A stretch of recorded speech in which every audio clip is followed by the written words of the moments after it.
All right, welcome in everyone. Ready for another deep dive? Always ready. Let's do it. So today we're going deep on the work of Dr. Dean Ornish. I think a lot of our listeners probably know his name, but... Yeah, definitely a big name in health and wellness. Exactly. And you wanted to understand, right, how lifestyle changes can really, actually impact your health. Absolutely. It's one thing to hear it, another to see the science behind it. And that's what we're diving into. We found this talk Dr. Ornish gave at Google. Super fascinating stuff. Yeah, what kind of things does he talk about? Well, he gets into how you can prevent and even reverse chronic diseases like heart disease, diabetes, even some cancers. Whoa. Okay, so serious stuff. But all through lifestyle changes, he's saying. Yeah, and I was blown away by this one stat he shared. Apparently, people who are lonely, really lonely. Yeah, I can see how that would be bad for you, but how bad are we talking? 3 to 10 times more likely to get sick and die early. From almost any cause. No way. Seriously. Seriously.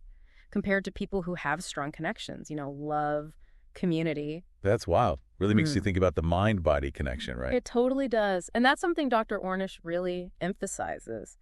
We think about diet, exercise, but he brings in this whole other layer. Right, like our mental and emotional state is just as important. Exactly. So before we get into the how-to, I think it's cool to know about Dr. Ornish himself. His background. Seems like his own struggles really shaped his approach to medicine. Oh, interesting. Tell me more about that. So in college, he had a rough time, really rough. He even considered suicide at one point. Wow. What happened? Well, he talks about feeling like an imposter at Rice University, surrounded by all these brilliant minds. I can relate to that feeling, for sure. Right. And on top of that, he had this kind of spiritual awakening, realizing that external achievements wouldn't bring lasting happiness. So it was kind of a double whammy, like feeling inadequate and also questioning the whole point of achievement. Yeah, exactly. And it led him to a pretty dark place. I can only imagine. It's actually kind of amazing. He was planning to end his life, but got too weak from mono, and his family stepped in. Wow, a twist of fate. Totally. And his sister, who had found some comfort in the teachings of this Indian Swami, she suggested he meet this teacher. Okay, and what happened? Well, during this encounter, things really shifted for him. The Swami introduced him to this idea: lasting happiness comes from within. That's a powerful idea.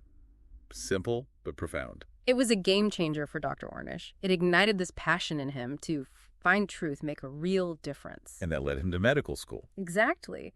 But even there, he wasn't satisfied with the conventional approach, He saw patients told they were cured after bypass surgery, but years later, their arteries were clogged again. Makes sense. Like treating the symptom, not the root cause.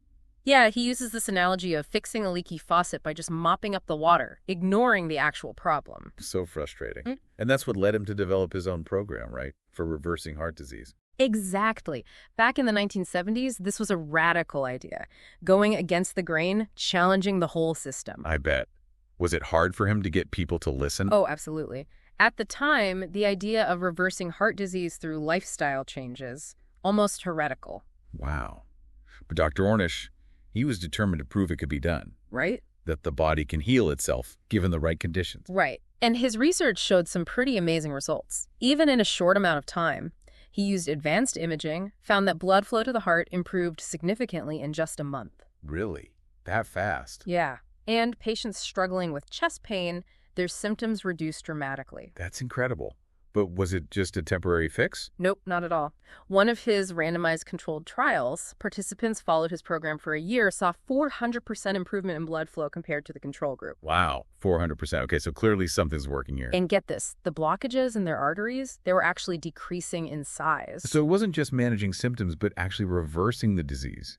Exactly. So now the question is, what were these magical lifestyle changes? Was it some crazy restrictive diet or insane workout routine? Well, that's what I'm dying to know. Spill the beans. Okay, hold on. Actually, his program is built on 4 key pillars. They are a whole foods, plant-based diet, moderate exercise, stress management techniques, and fostering love and intimacy. Interesting. So not just focusing on the physical, but mental and emotional well-being too. Right. So let's break these pillars down a bit. What does he mean by a whole foods plant-based diet? What does that even look like? I think a lot of people hear plant-based and they freak out. Like, no more burgers, ever. Yeah, it can sound intimidating, but it's actually not about deprivation or complicated recipes from what I've gathered. It's about nourishing your body with a variety of fruits, vegetables, whole grains, legumes, soy products. Okay, so real whole foods, not processed junk. Exactly. Unrefined forms, getting back to basics. Yeah. Foods packed with nutrients and fiber. Makes sense. And what about the exercise part? Is he talking about crazy, intense workouts? Not at all. He recommends just 30 minutes of walking a day or an hour 3 times a week. Doesn't have to be strenuous either. So a brisk walk, bike ride, even dancing. Anything to get your heart rate up, blood flowing. Exactly. Pretty doable, right? So far, so good. But what about this stress management piece? That's a tough one for a lot of people, I think, especially these days. Right. Always go, go, go. But that's where practices like meditation and yoga come in, proven to have huge effects on both the mind and body. I've dabbled in meditation, but never stuck with it. Yeah, it can be hard to make it a habit. But even a few minutes of deep breathing, gentle stretching can make a difference. Key is to find what you enjoy and make it regular. Yeah, that consistency is key. Yeah. And luckily, there are so many resources now, right? Apps, online videos, local classes. Totally. Doesn't have to be this big, scary thing. Small, consistent efforts add up over time. I like that. Small steps, big changes. Now, what about this last pillar, love and intimacy? That's not something you typically hear from a doctor. I know, right? It really sets Dr. Ornish's approach apart. And he's not just talking about romantic relationships, but all your connections. So family, friends, community. It's about combating loneliness, building a support system. Exactly. We mentioned that stat earlier about lonely people being more likely to get sick, but it's worth repeating. It's powerful. Shows how our social connections impact our physical health. For sure. And it's not just speculation, right? There's actual research behind it. Totally. There was this fascinating study from Harvard Medical School. Students who said they were close with their parents were far less likely to develop chronic diseases in midlife. Wow. Our early relationships really have long-lasting effects, huh? It's incredible, and he's had impressive results with his program, even with people you might not expect. Like Dr. Kim Williams, a top cardiologist, past president of the American College of Cardiology. He adopted Dr. Ornish's program and lowered his cholesterol by 50%. Wow, if a cardiologist is doing it, that says something. Right. Talk about walking the walk. So we have these 4 pillars. We know they work. But what's the science behind it all? What's actually happening in the body? That's where things get really interesting. Okay, I'm hooked. Tell me more. Well, Dr. Ornish's research, he's really dug into some fascinating stuff, like gene expression and telomeres. Our genes, they aren't necessarily set in stone, What we do, our lifestyle choices, can actually influence which genes are turned on or off. Oh, hold on. Genes can switch on and off. Like, really? Yeah, it's true. His studies have shown that these lifestyle changes, the ones we were talking about, can literally, upregulate the good genes and downregulate the bad ones. Wow, so it's not all about our DNA. We can, nudge those genes in the right direction. Exactly. And it gets even deeper than that. His research also looked at the impact of lifestyle changes on telomeres. Telomeres. Okay, refresh my memory. What are those again? I know I've heard the term. Okay, so picture this. Telomeres are like those little protective caps on the ends of our chromosomes, kind of like the plastic tips on shoelaces. Okay, I'm visualizing it. Go on. So they keep our DNA from fraying and unraveling.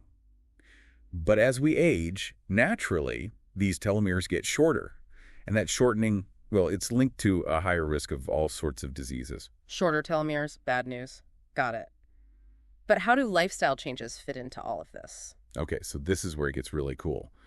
Dr. Ornish, working with his Nobel laureate Elizabeth Blackburn, they were the first to show that telomeres can actually lengthen with lifestyle changes. Really? They can get longer? Yep. They found that after just 3 months, the enzyme that helps lengthen telomeres, it's called telomerase, it increased by 30%. And for 5 years, the telomeres themselves were actually longer in the group following the program. So we're not just talking about preventing disease, but potentially reversing aging at a cellular level? That's incredible. It's pretty groundbreaking stuff, right? It really suggests we have way more influence over how we age than we thought. Okay, this is all amazing. But I'm going to be real. How is anyone supposed to fit all of this into their life? Work, family, everything else going on. It's a lot, right? But remember, it's not about being perfect. It's about progress. You don't need to change your whole life overnight. Even small steps, they can have a big impact. So where do you even start? What are some things people can do right away?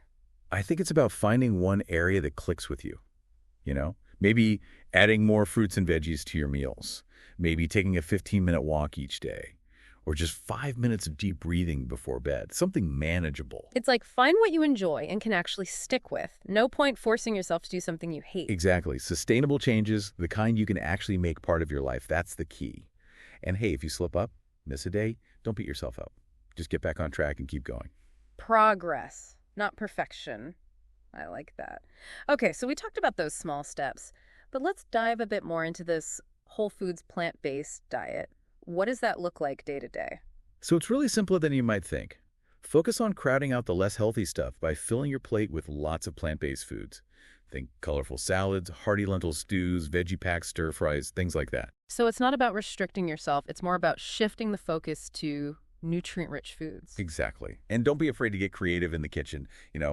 Try new recipes, play with spices and flavors. Plant-based cooking can be super delicious and satisfying. Okay, sold. Now, what about exercise? Any specific types Dr. Ornish recommends? Or is it anything or... He's all about finding an activity you enjoy. Walking, swimming, biking, dancing, whatever gets you moving and your heart rate up.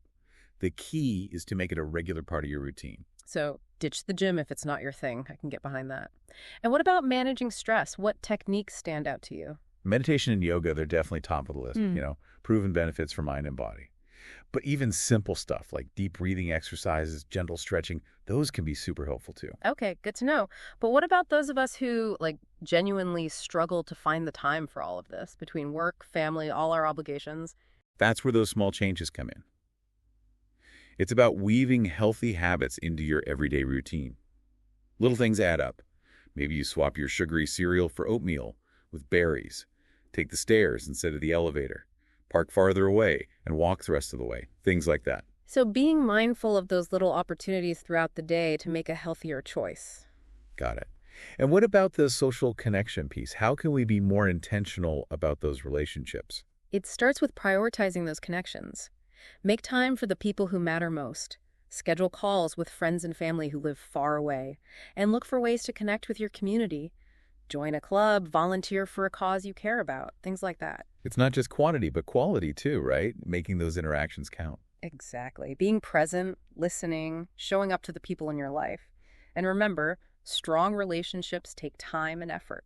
This is all incredibly empowering. It really feels like we have way more control over our health than we often think.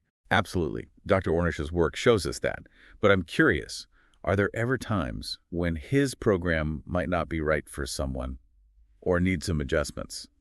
That's a great question. I'm sure there are nuances, individual circumstances. Exactly. It's always wise to talk to your doctor before making big changes to your diet or lifestyle, especially if you have any health conditions. Right. Work with your healthcare team to create a plan that's right for you.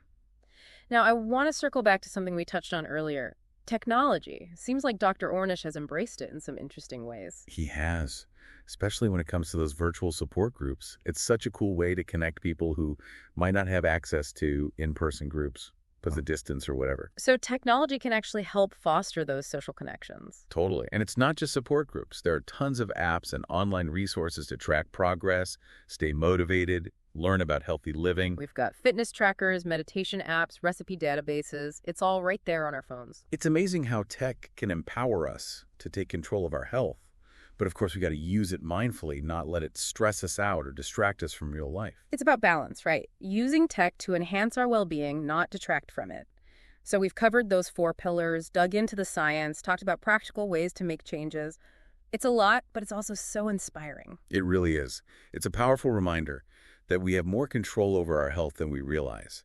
It's about seeing those lifestyle choices, not as a chore, but as a path to a more vibrant life. Taking ownership of our health destiny and shifting our perspective, realizing those daily choices have a huge impact on our health and how long we live. Totally. It's about embracing a holistic approach, considering the whole picture, physical, mental, emotional well-being, all connected. And in the end, it's remembering that true health, true happiness, it's not just about treating disease. It's about creating a life full of purpose, connection, and joy. Yeah, it really is a whole different way of looking at things. Dr. Ornish's work, it's not just about individual health either. This stuff, it could change healthcare as we know it. It's funny, right, how we think of healthcare now. Go to the doctor when you're already sick. Like calling the fire department when the house is already burning down. Exactly. But what if we stopped the fire from starting in the first place? That's what's so radical about what Dr. Ornish is saying, this proactive, preventative approach. Imagine instead of spending, what is it, trillions on treating chronic diseases, we put that money towards education, support, healthy food, all that. Yeah, that would be huge. Mm-hmm. Just the cost savings alone would be massive, right? If we could prevent or even just reduce heart disease, stroke, diabetes, some cancers. And that's not even counting the human cost, right? The suffering, the lower quality of life, impact on families. Dr. Ornish gets that. True health care. It's more than just treating symptoms. It's about well-being. It's about creating health, not just managing disease, helping people live longer, healthier, happier lives. But that's a big shift, right? In how we think, both individually and as a society. It is. For us, it's realizing our choices, they matter every day. Right. What we eat, how we manage stress, those connections we talked about. Taking ownership of those choices, and then, bigger picture, advocating for systems that make those healthy choices easier. Access to good food, safe places to be active, education about all this stuff. Creating communities where well-being comes first. And remembering, we're all in this together. Something that really stuck with me, Dr. Ornish's focus on love and connection. Not just some fluffy idea, but essential for a healthy, vibrant life. He's not afraid to talk about love and compassion. That's part of healing too. And the research shows it's true, right? People with strong social connections, they're healthier, happier, live longer. It's proven. It makes sense when you think about it. So the question is, how do we create more of that in our lives, in our communities? Big question, but important one. It starts small, I think. Kindness, compassion, empathy, connecting with people around us, building each other up, listening to each other, being there for each other. Remembering we're all in this together, on this planet, sharing this human experience. Yeah, exactly. We can create a world where health and well-being aren't just some dream. They're real, where chronic diseases are rare, not the norm. We prevent them, empower people, take that holistic view. It's a vision worth fighting for. So, as we wrap up this deep dive, what are you taking away from all this? What's sticking with you? For me, it's that reminder we have more power than we think over our health, our lives. It's about making those lifestyle choices, not because we have to, but because we want to, because it leads to a better life. It's hopeful, empowering. It's about realizing true health, it's more than just not being sick. It's about being well in every way. Physically, mentally, socially. It's about purpose, connection, joy. And never underestimating, the power of love to heal. Thanks for joining us on this deep dive, everyone. We hope it's inspired you to take charge of your health, create a life you love. Until next time, be well.